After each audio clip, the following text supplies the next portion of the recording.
নমস্কাৰ বন্ধু বান্ধৱীসকল, মই আজি এটা বৰ সোৱাদ লগা ৰেচিপি লৈ আহিছোঁ। ৰেচিপিটো হ'ল মধুসোলেং শাকৰ সৈতে কাৱৈ মাছৰ টেঙা জোল।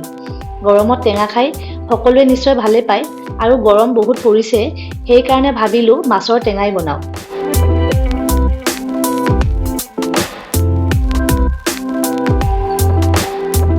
ঘৰতে মধুসোলেং শাক বহুত হৈছে, অলপমান তাৰ পৰা ছিঙি ল'লোঁ।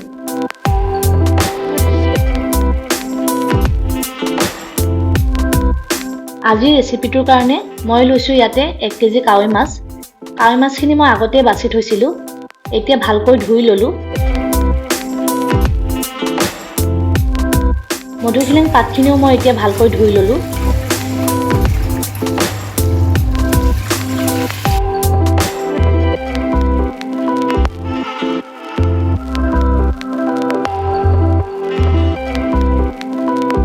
ডাঙৰ চাই আলু 3টা লৈ দীঘল দীঘলকৈ কাটি লৈছোঁ আৰু শাকখিনিও মই মিহিকৈ কাটি ল'লোঁ। এতিয়া প্ৰেছাৰ কুকাৰ এটাত মই আলুখিনি দি দিছোঁ, তাতে অলপ নিমখ দিছোঁ, অলপ হালধি দিছোঁ। এতিয়া মই আলুখিনি সিজাই ল'ম।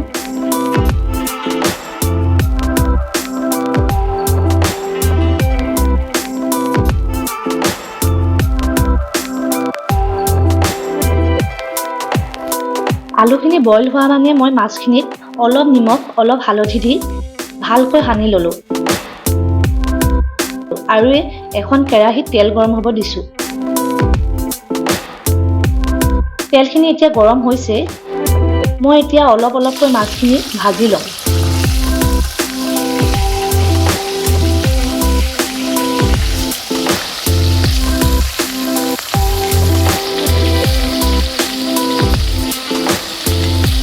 মোৰ গোটেই মাছখিনি ভাজা হ'ল, এতিয়া মই গোটেই মাছখিনি এটা পাত্ৰত উঠাই থলোঁ। প্ৰেছাৰত দিয়া আলুখিনি সিজিলে মই এতিয়া গেছটো অফ কৰি দিছোঁ আৰু মই মাছ ভাজা কেৰাহীতে আগৰে যিহেতু তেল আছেই, সেইবাবে মই ইয়াতে আৰু তেল নিদিওঁ। শাকৰ জোলত মানে টেঙা জোলত বেছি তেল নালাগে যিহেতু, মই এই তেলতেই আধা চামুচ সৰিয়হ দি দিছোঁ, ক'লা সৰিয়হ দিছোঁ আধা চামুচ পাঁচফোৰণ দিছোঁ আৰু শুকান জলকীয়া 3টা দিছোঁ। এতিয়া মই ভালকৈ এইখিনি লৰাই দিছোঁ। এতিয়া কাটি থোৱা শাকখিনি মই ইয়াতে দি দিছোঁ।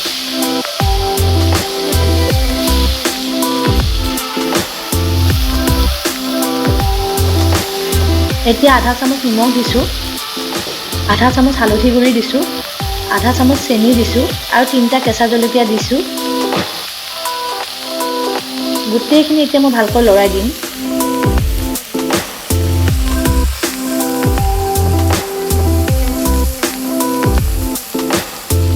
এতিয়া বইল কৰি থোৱা আলুখিনি মই ইয়াতে দি দিছোঁ, লগতে বইল কৰি থোৱা আলুৰ লগত যিখিনি পানী আছিলে সেইখিনিও মই ইয়াতে দি দিছোঁ।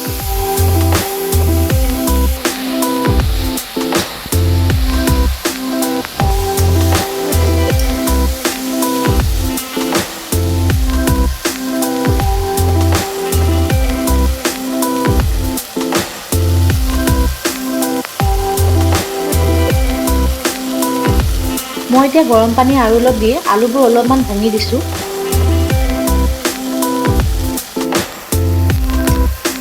অলপমান সময় মই আঞ্জাখিনি উতল আহিব দিম।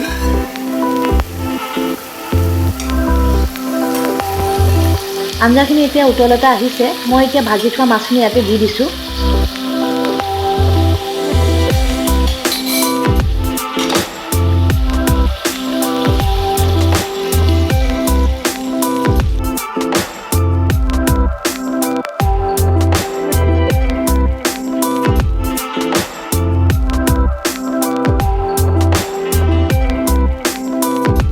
অলপমান সময় ৰাখি মই এতিয়া গেছটো অফ কৰি দিছোঁ। মোৰ আজিৰ ৰেচিপিটো সম্পূৰ্ণ হ'ল। আপোনালোকে মোৰ ৰেচিপিটো আজি কেনেকুৱা পালে কমেণ্ট কৰি জনাব আৰু যদি ভাল পাইছে লাইক, শ্বেয়াৰ আৰু ছাবস্ক্ৰাইব কৰিব নাপাহৰিব। আগলৈ আৰু ভাল ভাল ভিডিঅ' লৈ অহাৰ আশাৰে আজিলৈ আহিছোঁ। নমস্কাৰ।